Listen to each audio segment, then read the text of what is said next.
Bonsoir François Asselineau. Voici la première question sélectionnée par vos équipes. C'est une question de André. Nous nous devons de soutenir nos agriculteurs. Et quelles sont les actions à mener par l'UPR dans ce contexte, hormis celle d'avoir prévenu le public que la politique de l'Union européenne était contre l'intérêt des paysans français? Alors je crois qu'il y a eu beaucoup de questions de cette nature. J'ai eu aussi des remontées, des gens qui m'ont dit il faut absolument que vous alliez sur le terrain, etc. Alors, je voudrais faire quelque chose de très clair sur toutes ces questions. Premièrement, l'agriculture française familiale, je ne parle pas des très grandes entreprises agroalimentaires, mais l'agriculture familiale française, je ne parle pas non plus, j'accepte les questions de les niches, les stratégies de niche des quelques agriculteurs qui ont la chance d'être sur des segments extrêmement rémunérateurs. Je pense par exemple à des viticulteurs qui ont la chance d'avoir 25 hectares dans les Côtes de Nuits en Bourgogne, par exemple. Mais à part ces sujets-là, donc les stratégies de niche d'un côté, et puis les méga-industries, par exemple, les grands céréaliers dans les plaines de la Beauce, l'agriculture familiale française, et je le dis avec responsabilité, je le dis depuis des années, l'agriculture familiale française, si nous continuons comme ça, sera détruite. Il n'en restera pratiquement plus rien. Il restera plus qu'une petite stratégie de bio, etc. Mais ça va être détruit. J'ai eu l'occasion de le dire, d'ailleurs je l'ai remis sur mon compte Twitter, il y a 2 jours, j'avais fait, lors du salon d'agriculture, qui était en 2000, je crois que c'était en 2012, c'est ça. En 2012, j'avais été invité sur la chaîne de télévision du salon de l'agriculture qui s'appelait Terre d'avenir, je crois. J'avais été interviewé pendant 12 minutes par un journaliste. Je vous invite à aller revoir cette vidéo que j'ai remise sur le devant de la scène, puisque je suis désolé pour mes adversaires, mais j'ai dit, il y a 2012, il y a bientôt donc 14 ans, c'était en mars 2012, j'ai dit exactement ce qui risquait d'arriver et ce qui est en train de se passer. Voilà. Et j'ai dit, et je répète inlassablement depuis 18 ans, que si nous ne sortons pas de l'Union européenne, et également de l'euro et de l'OTAN, mais si nous ne sortons pas de l'Union européenne, l'agriculture française familiale est quasiment condamnée.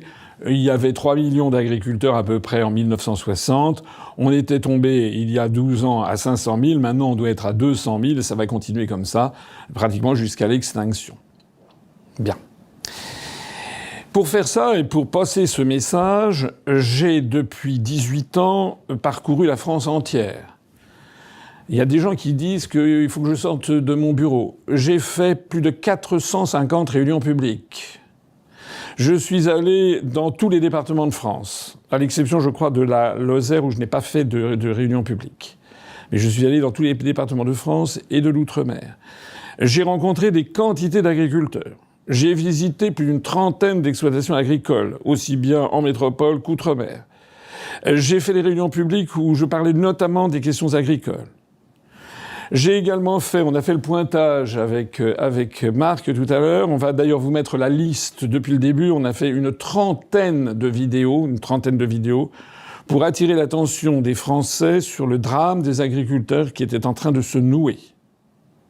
Lorsque j'ai été candidat à l'élection présidentielle, j'avais choisi comme logo, lorsqu'il y avait eu, j'avais brandi un rameau d'olivier qui était à la fois notre logo, mais qui était un symbole aussi de l'agriculture et du souci que nous devions de faire que la France reste une terre agricole comme elle l'a toujours été depuis Vercingétorix. Si les Gaulois, si Jules César avait fait les guerres des Gaules, c'était pour s'approprier les terres arables très productives déjà de ce qu'était la Gaule.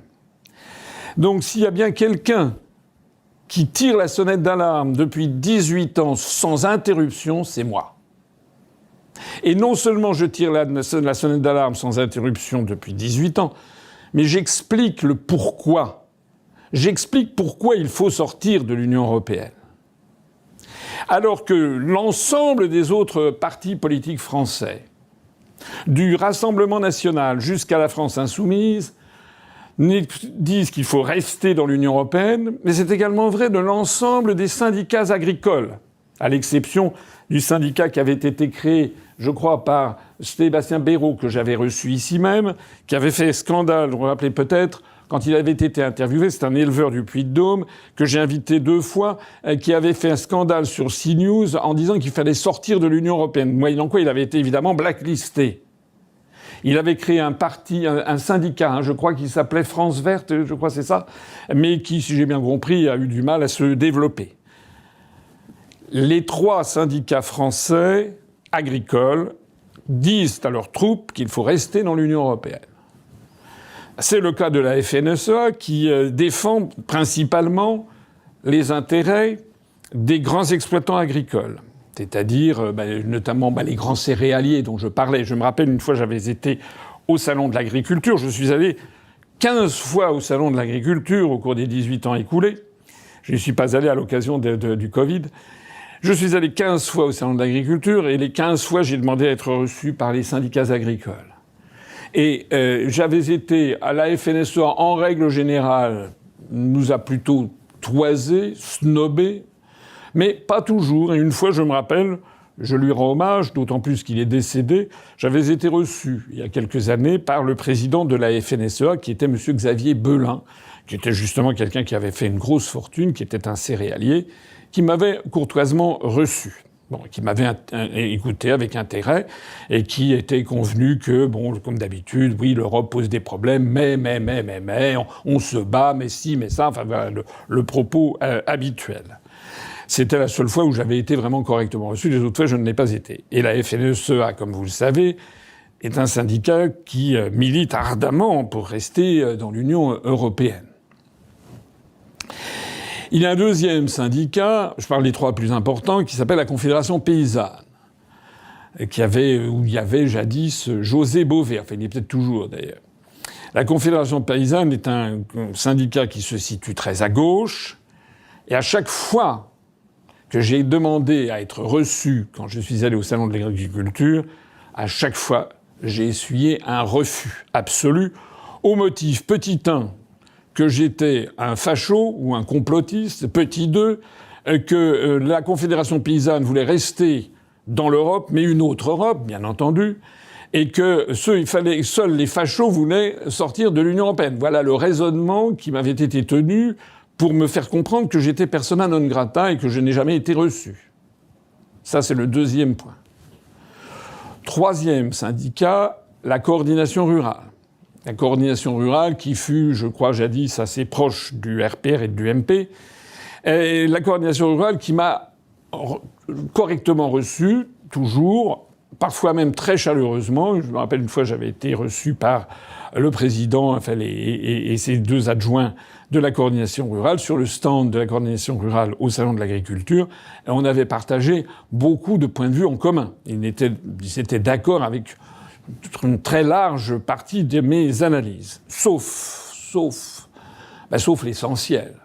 C'est-à-dire que la coordination rurale considérait et considère toujours qu'il ne faut pas sortir de l'Union européenne, mais qu'il faut négocier, intervenir, se battre, ici, et ça. Voilà. Ça, c'est le paysage syndical. Je précise au passage que, c'est pas moi qui le dis, il suffit de parcourir la presse.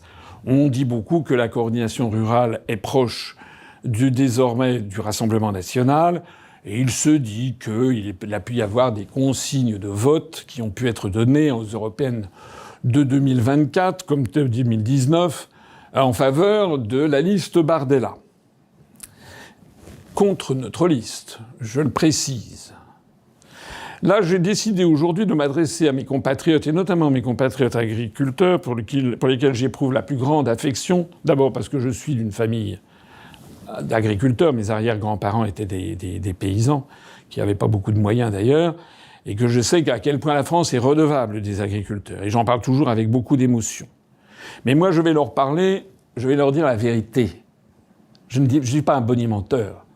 Moi, justement, j'ai le bon sens du paysan qui m'a été donné dans mes gènes, si j'ose dire. Voilà. Donc moi, je vais vous dire exactement comment je vois les choses. Comment je vois les choses, c'est que, hélas, il y a des élections, et que, hélas, aux élections, eh bien, des gens qui partagent mes analyses n'ont pas voté pour nous. Aux dernières élections européennes, nous avons fait 1,04% des suffrages, et d'après les sondages post-électoraux dont nous disposons, qui sont quand même assez fiables probablement, puisque c'est des sondages post-électoraux, donc il n'y a pas d'intérêt à manipuler, pas trop d'intérêt, eh bien il semble que nous aurions fait 3% des voix chez les agriculteurs. Voilà. Si on met également, si on ajoute le score qu'avait fait la liste Poisson-Philippot, qui appelait aussi à la sortie de l'Union européenne, ils avaient fait 0,8%, je crois. On peut dire qu'en gros, aux élections européennes de 2024, l'an dernier, il y a eu à peu près 96% des agriculteurs français qui ont voté pour une liste qui propose de rester dans l'Union européenne. Le problème numéro 1, il est là. Le problème numéro 1, c'est que ça fait 18 ans que j'explique que tant qu'on restera dans l'Union européenne, les agriculteurs vont disparaître.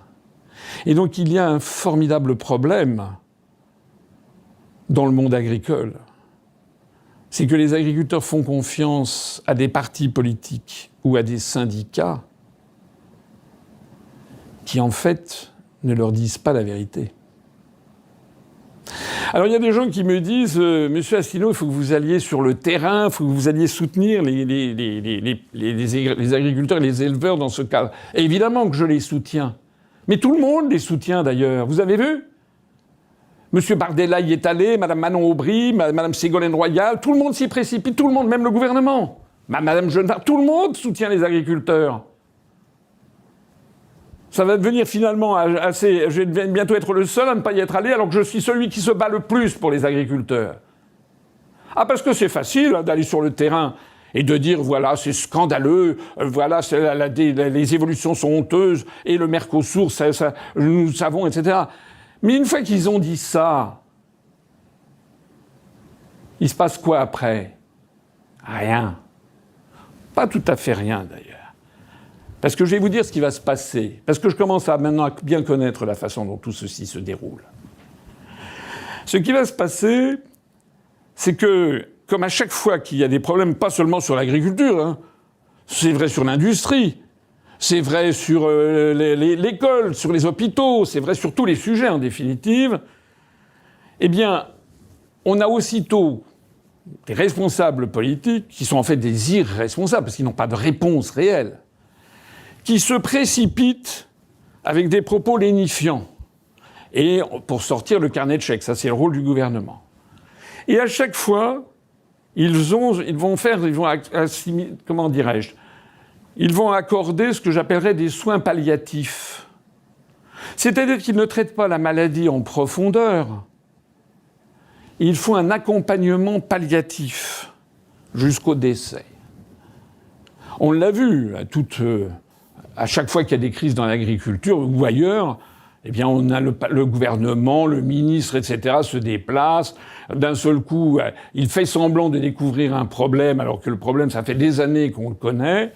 Et puis, on sort le carnet de chèques. Ou alors là, j'ai vu que Madame Genevard annonce qu'elle va mobiliser l'armée pour faire les 750 000 vaccinations. Alors que c'est un des problèmes, c'est que si on vaccine en masse tout le cheptel, eh bien, pendant, je crois, 9 à 14 mois, il devient inexportable. Ce qui déséquilibrerait complètement les marchés.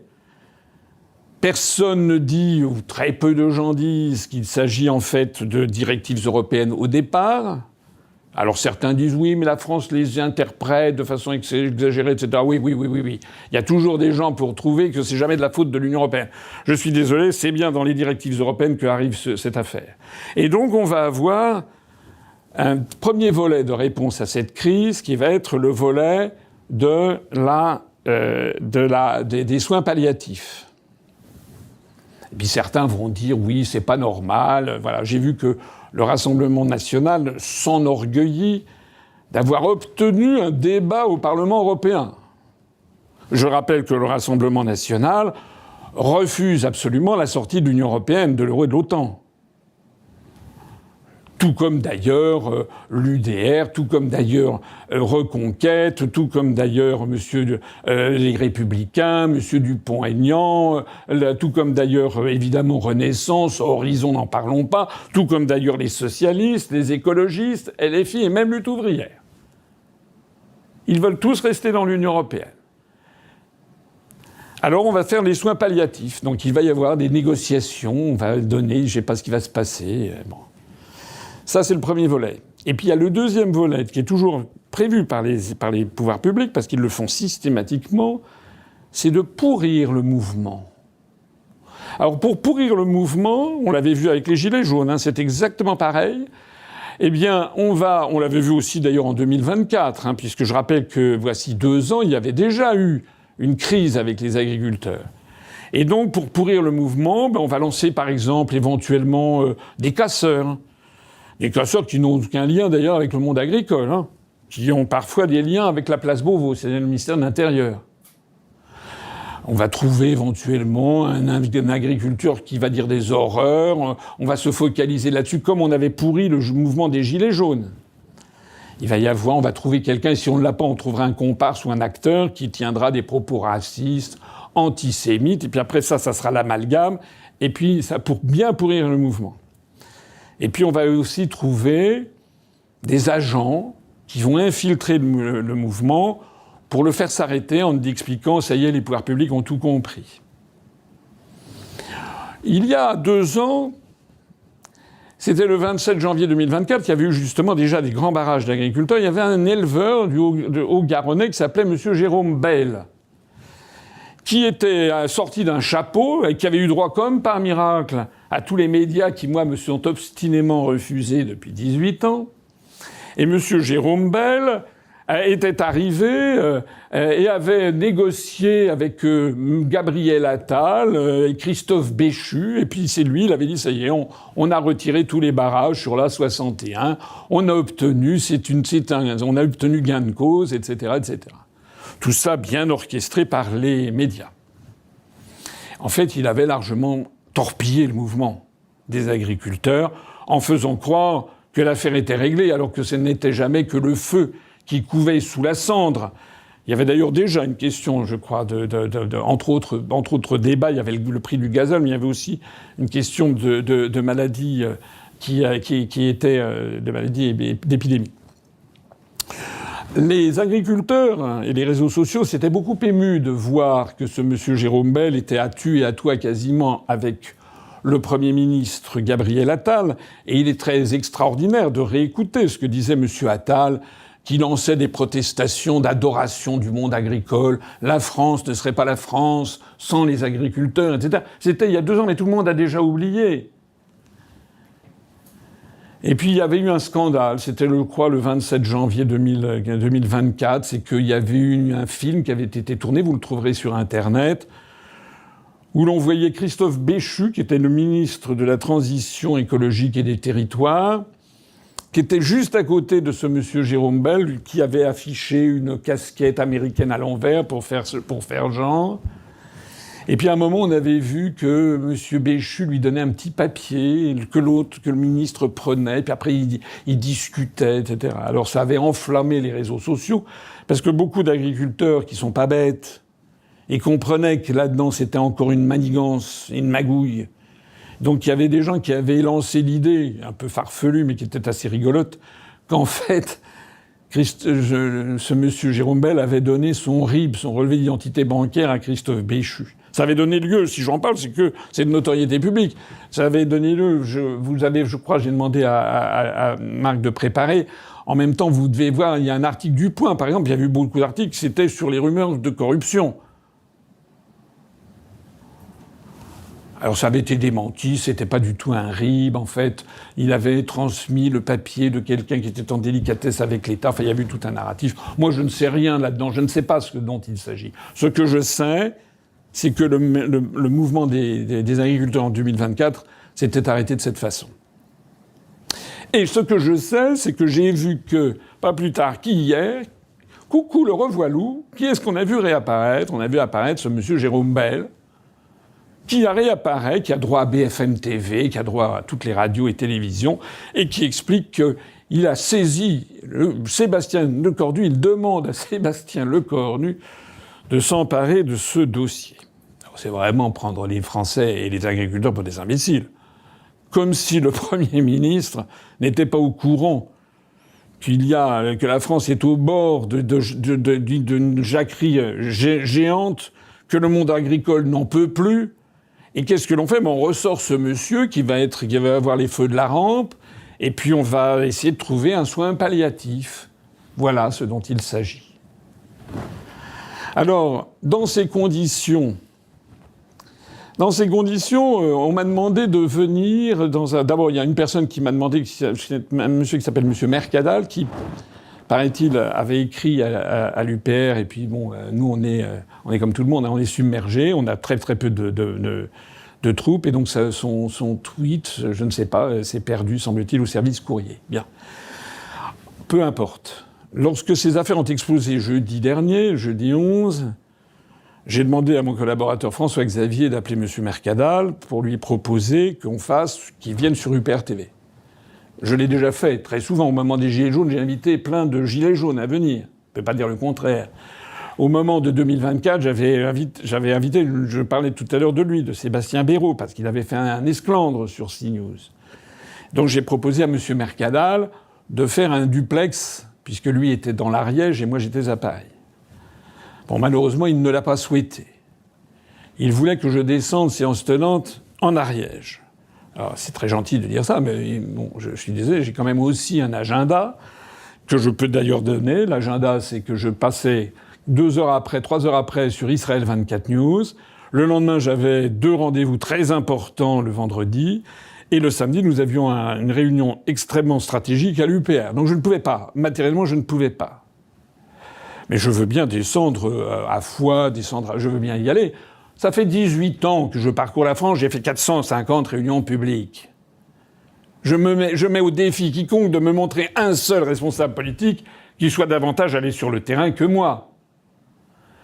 Mais le problème, je vais vous dire, c'est que maintenant j'ai changé de méthode. Et je vais changer de méthode. Parce que pendant 18 ans, j'ai expliqué ce qui se passait, et en fait, je trouve des gens qui disent « c'est formidable, oui, les analyses sont très bien, c'est très très bien ». Et puis quand arrivent les élections, les gens, ils ne votent pas pour notre liste. Je suis convaincu que beaucoup d'agriculteurs ont voté pour la liste du RN, au moins 30%, 35% probablement. Ils ont le droit, hein, très bien. Enfin, ils ont voté pour un parti qui refuse de sortir de l'Union européenne. Ils auraient voté d'ailleurs pour les Républicains, parce qu'il y en a aussi qui votent beaucoup pour les Républicains. Les agriculteurs votent quand même majoritairement à droite, même s'il y a effectivement des agriculteurs qui votent à gauche. Mais ils ont voté pour les Républicains qui veulent rester dans l'Union européenne, dans l'euro et dans l'OTAN. De telle sorte que si les agriculteurs avaient voté massivement pour notre liste l'an dernier, s'ils n'avaient pas été victimes des fameux appels au vote utile, combien ai-je vu ? C'est pas forcément les agriculteurs, j'ai vu beaucoup de Français qui me croisent dans la rue, qui me disent que ce que je dis est très bien, et quand je leur dis pour qui vous avez voté, ils me disent j'ai voté pour Manon Aubry, quand ils sont de gauche, ou j'ai voté pour Bardella quand ils sont de droite. Ou éventuellement Marion Maréchal pour les européennes de 2024. Et quand je leur dis « Mais pourquoi vous avez fait ça ?», ils m'ont dit « C'est pour le vote utile ». Et j'ai dit « Mais le vote utile pour qui ? Pourquoi ?» Les agriculteurs, là, aujourd'hui, si on avait, nous, 5 députés, 6 ou 7 eurodéputés au Parlement européen, je peux vous dire qu'on en ferait du grabuge. Là, vous me verriez à la tribune du Parlement européen faire du scandale.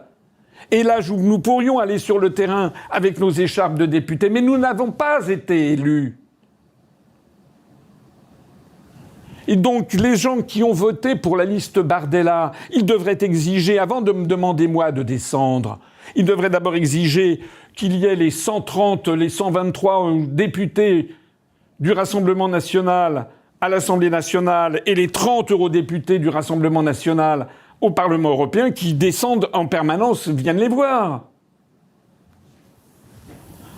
Alors moi, j'ai décidé quelque chose de très clair maintenant. C'est que je demande au monde agricole de m'aider. C'est pas moi qui vais les aider. Je n'en ai pas le pouvoir, je n'ai pas de mandat. C'est pas moi qui dois aider les agriculteurs, c'est les agriculteurs qui doivent m'aider. Qui doivent m'aider, en fait, à les aider. Parce qu'ils ne sortiront de cette... C'est un drame, c'est une tragédie grecque qui est en train de se produire. La seule façon de sortir de cette tragédie, c'est que les agriculteurs réclament en masse un seul et unique objectif, la sortie de l'Union européenne. Ils doivent être pour le Frexit.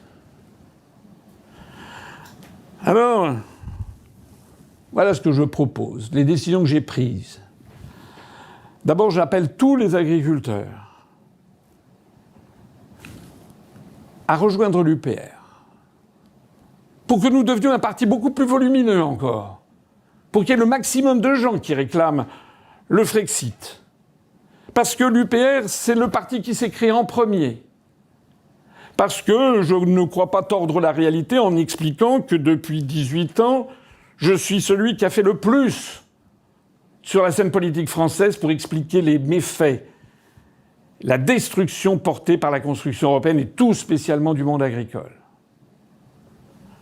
Il est donc normal, il serait normal que le plus grand nombre d'agriculteurs nous rejoignent. Et j'ai décidé d'ailleurs, j'en ai parlé au bureau politique, j'ai décidé que les agriculteurs qui adhéreront à notre mouvement paieront la cotisation la plus basse, celle justement pour les chômeurs, pour les gens qui ont peu de moyens, c'est-à-dire 10 € par an. Spécialement pour les agriculteurs.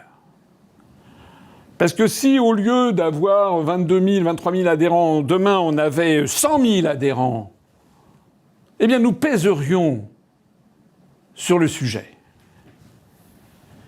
C'est la première décision que je prends. Adhérer, et tous les agriculteurs bénéficieront du taux le plus bas. C'est presque symbolique. Deuxième décision. Moi, je veux bien aller partout, mais à une condition.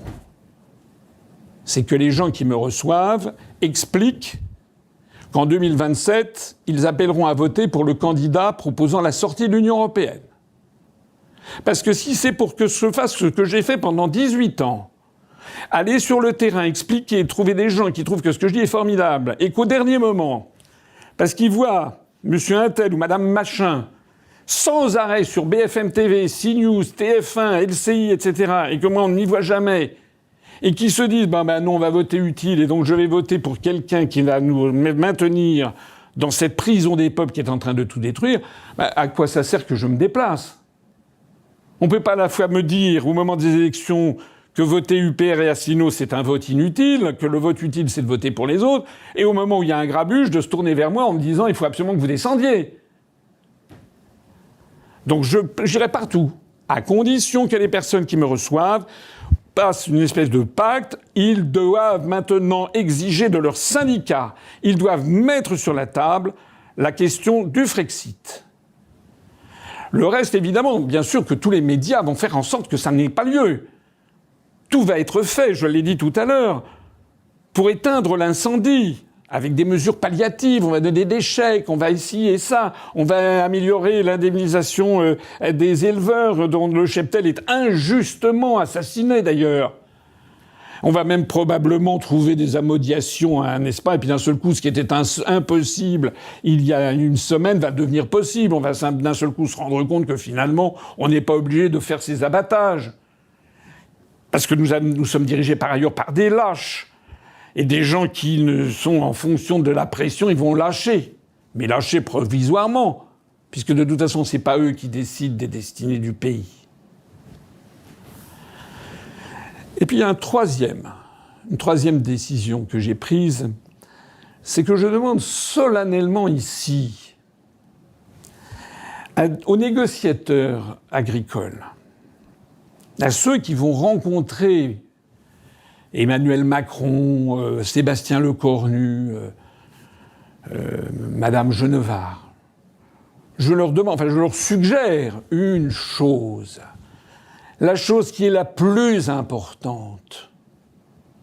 Ils doivent obtenir des pouvoirs publics de Macron en personne qu'il exige de France Télévisions que aux heures de grande écoute, sur France 2, dans ce qu'on appelle le prime time, il y ait au cours des semaines qui viennent 4 grands débats sur la construction européenne et le Frexit. L'un sur l'agriculture, le deuxième sur l'industrie, le troisième sur la géopolitique et la guerre, et le quatrième sur l'euro et les questions financières. Ces émissions devront faire des émissions qui devront durer, comme jadis, l'heure de vérité d'Henri-François de Virieu. Il faut réhabiliter la politique en France et il faut que la télévision française aborde de front la question du Frexit, dont tous les sondages montrent qu'il y a peut-être 38, 40, 45, peut-être même plus de 50% des Français qui sont désormais favorables au Frexit. Et ces débats devront avoir lieu avec la présence de François Asselineau, qui est le plus légitime pour parler de ces questions, et qui devra pouvoir s'exprimer devant le peuple français pendant 1 heure pour expliquer et répondre aux questions sur ce que c'est que le Frexit et pourquoi la construction européenne est en train de tout détruire.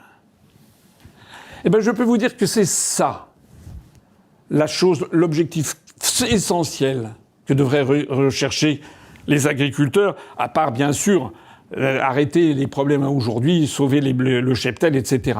Mais la question stratégique, c'est celle-là. Parce que notre pays n'est plus une démocratie. Notre pays, c'est un pays où je voyais sur LCI, tous les mois, M. Bardella a droit à 1 heure de télévision pour expliquer qu'il faut rester dans l'Union européenne, tout en disant, bien sûr, c'est scandaleux, les agriculteurs, ci et ça. Et quand c'est pas Bardella, c'est Glucksmann. Et quand c'est pas Glucksmann et Bardella, ça va être Édouard Philippe. Tous ces gens qui vont venir sur le terrain vous dire « Oh là là, mes pauvres amis, l'agriculture, c'est si important », ce sont des hypocrites. Voilà ce que je conseille. Ça, c'est un vrai sujet. Parce que, ça, je terminerai par là-dessus. Il faut que la révolte des Français, et notamment des agriculteurs, elle est un projet politique. Elle est une analyse politique. Elle est un débouché programmatique. Sinon, ça sera des jacqueries qui, comme à chaque fois, termineront en fait un peu dans le vide. Il faut qu'il y ait désormais une incarnation de ce projet politique. Il faut que le monde agricole, qui est malin, qui a du bon sens paysan, je le disais tout à l'heure, comme je pense avoir du bon sens paysan, il y a un moment à partir duquel c'est fini les bonnes paroles. Voilà. Et le principal écueil auquel nous sommes confrontés, c'est la censure féroce qui entoure le Frexit et puis l'UPR et moi-même. Je peux vous dire que si vous obtenez d'avoir ces 4 rendez-vous d'1 heure minimum en prime time, avec un engagement que j'y serai invité et que j'aurai largement la parole pour expliquer aux Français le problème, je peux vous assurer que ça fera bouger les lignes, comme on dit. Parce que notre peuple, le peuple français, est dans un état de sidération, d'hallucination. Il est quasiment victime d'un syndrome de Stockholm. Énormément de Français ne comprennent pas ce qui se passe parce que tout est fait pour qu'ils ne puissent pas le comprendre. Voilà ce que j'avais à dire sur cette question.